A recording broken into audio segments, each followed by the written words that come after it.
Specially mutton কষাটা এত দুর্দান্ত হয়েছে। এটা হচ্ছে আমার আচ্ছা শাশুড়ি মা রান্না করেছে, মানে মটনগুলো আপনারা দেখুন পুরো ঝরে ঝরে পড়ছে, পুরো ঝরে ঝরে পড়ছে। এত দুর্দান্ত মটন হয়েছে, দেখি ঝরে ঝরে পড়ছে। ভালো হয়েছে রান্না, দারুণ হয়েছে আজকে, মানে এই যে আজকের কুক খুব ভালো লাগছে। ওমা আসো। এই যে পোলাও রান্না করেছে কাকি। না আমি করিনি, আমার ওই আমি সব ম্যারিনেট করে দিয়েছি, কাকি রান্না করেছে। আমার ছোট ননদ করেছে। এই যে বেগুনটা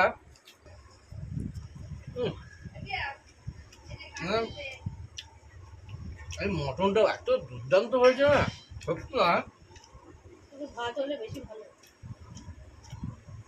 খুব ভালো লাগে, মানে খেয়ে এই গরমটা যে পড়েছে না, খেতে খেতে তো ঘেমে গেছো। এত গরমেও যে আমি মটন আর ইলিশ মাছ যে খেয়েছি না, কোনো সমস্যা হচ্ছে না, কোনো ঝাল নেই, কোনো রিস্ক নেই, একদম ঘরোয়া উপায়ে মটন রান্না করতে খুব ভালো টেস্ট হয়েছে, খুব ভালো হয়েছে। তো আপনারা দেখতে থাকুন।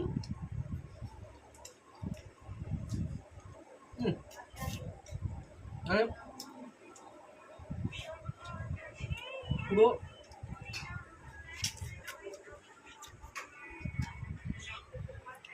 মানে কি না শুধু মাংস হাতে মাছ রাত্রিবেলা খাইলে খাবো, না খাইলে না খাবো, আমার কোনো ঠিক নেই। পোলাওটাও পুরো ঝরঝরে হয়েছে। সত্যি করে একদম সেই সালাদ, সেই ধকা না রান্না বলতে শাশুড়ি করে। খুব ভালো লাগে। একটু রান্না জামাই ষষ্ঠীরে না যে আপ্যায়ন শ্বশুর বাড়ির, সত্যি ওটা খুব ভালো, অসাধারণ ব্যাপার। এটা কততম জামাই ষষ্ঠী? এটা আমার দ্বিতীয়তম জামাই ষষ্ঠী। আজকে দুপুর রান্না খুব ভালো হয়েছে।